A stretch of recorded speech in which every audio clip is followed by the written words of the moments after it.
Di tengah kegelisahan tanah Jawa, abad ke-18, saat kerajaan Mataram Islam yang agung mulai retak, muncullah seorang pangeran yang kelak mengubah takdir Jawa.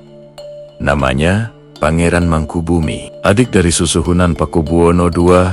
Ia adalah bangsawan yang keras hati, pemberani, dan memiliki rasa keadilan yang tajam. Saat itu, Mataram sedang berada di bawah cengkeraman Foch Belanda. Mereka memungut pajak, ikut campur dalam urusan tahta, dan membuat Raja Jawa seperti boneka di tangan mereka. Pangeran Mangkubumi tidak bisa menerima penghinaan ini. Baginya, martabat bangsanya tidak bisa ditawar. Ketika tanah lungguhnya dirampas dan bangsanya Dainyo Kinjak, ia memilih satu-satunya jalan terhormat, perlawanan. Mangkubumi meninggalkan kemewahan istana, memimpin perlawanan dari hutan ke hutan, dari desa ke desa. Ia tidak sendirian. Bersamanya ada Raden Mas Said, seorang pemuda pemberani yang kelak dikenal sebagai Mangkunegara I.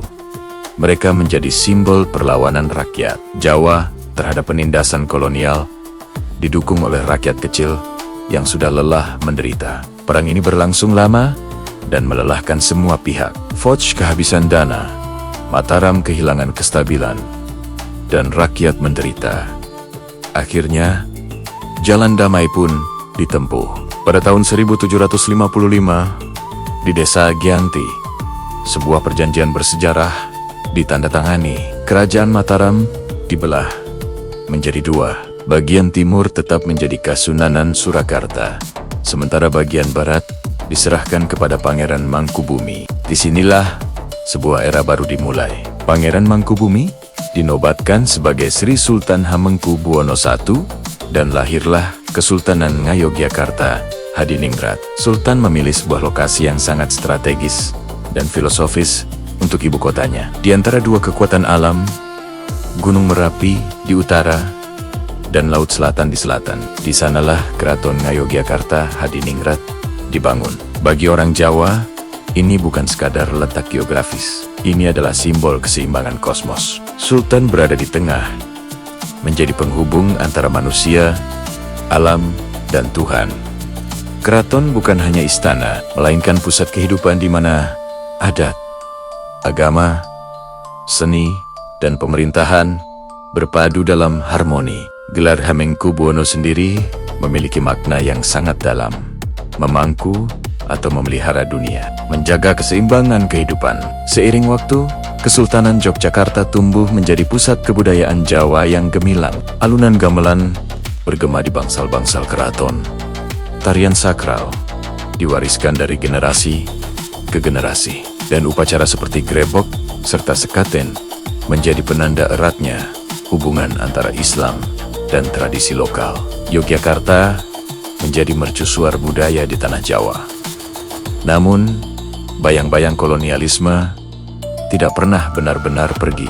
Memasuki abad ke-19, Belanda semakin memperkuat cengkeramannya. Kedaulatan Sultan dibatasi, wilayahnya diperkecil, dan banyak keputusan politik harus melalui persetujuan pemerintah Hindia Belanda. Meski berada dalam tekanan, para Sultan Yogyakarta tidak pernah menyerah. Mereka dengan gigih menjaga api budaya dan martabat bangsanya agar tidak padam. Abad ke-20 membawa perubahan besar. Gagasan tentang Indonesia merdeka mulai bersemi, dan dari Yogyakarta lahir tokoh-tokoh yang berpikir jauh melampaui tembok keraton. Salah satu yang paling visioner adalah Sri Sultan Hamengkubuwono IX.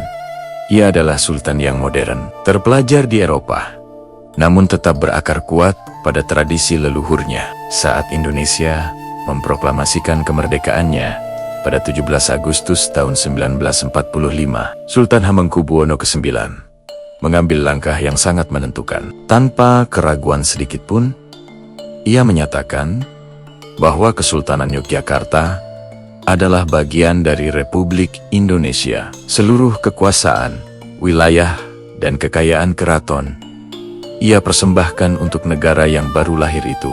Keputusan ini bukanlah tanpa risiko. Belanda kembali datang dengan kekuatan militer untuk merebut Indonesia. Jakarta menjadi tidak aman, dan atas tawaran Sultan, ibu kota Republik dipindahkan ke Yogyakarta. Dari kota inilah perjuangan mempertahankan kemerdekaan dikobarkan. Sultan bukan hanya menjadi simbol, tetapi juga aktor utama. Ia menyediakan dana, logistik, perlindungan, bahkan menyembunyikan para pemimpin republik di dalam keraton saat situasi genting. Peristiwa serangan umum 1 Maret tahun 1949 menjadi salah satu bukti peran vital Yogyakarta. Serangan ini berhasil membuktikan kepada dunia bahwa Republik Indonesia masih ada dan terus berjuang. Di balik layar, peran Sultan Hamengkubuwono IX sangatlah besar. Ia menjadi jembatan antara dunia tradisi dan revolusi,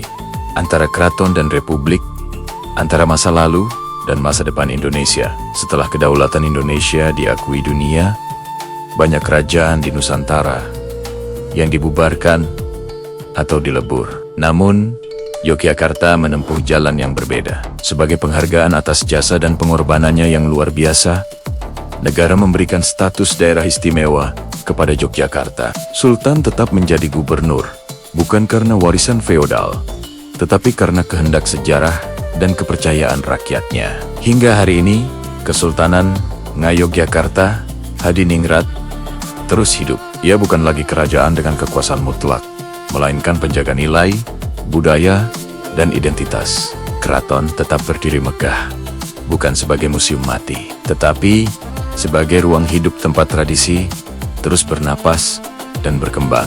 Di bawah kepemimpinan Sri Sultan Hamengkubuwono X, di tengah arus globalisasi, Yogyakarta tetap dikenal sebagai kota budaya, kota pendidikan, dan kota perjuangan. Semua itu berakar dari satu keputusan berani pada tahun 1755, ketika seorang pangeran memilih melawan ketidakadilan untuk mendirikan sebuah kerajaan yang berpihak pada rakyatnya. Kisah Kesultanan Yogyakarta adalah cerita tentang perlawanan, kebijaksanaan, dan kemampuan luar biasa untuk beradaptasi tanpa pernah kehilangan jati diri. Dari Pangeran Mangkubumi hingga Sultan hari ini, benang merahnya tetap sama, menjaga harmoni dunia antara kekuasaan dan keadilan, antara tradisi dan perubahan, antara masa lalu dan masa depan. Terima kasih sudah menyimak kisah perjalanan panjang Kesultanan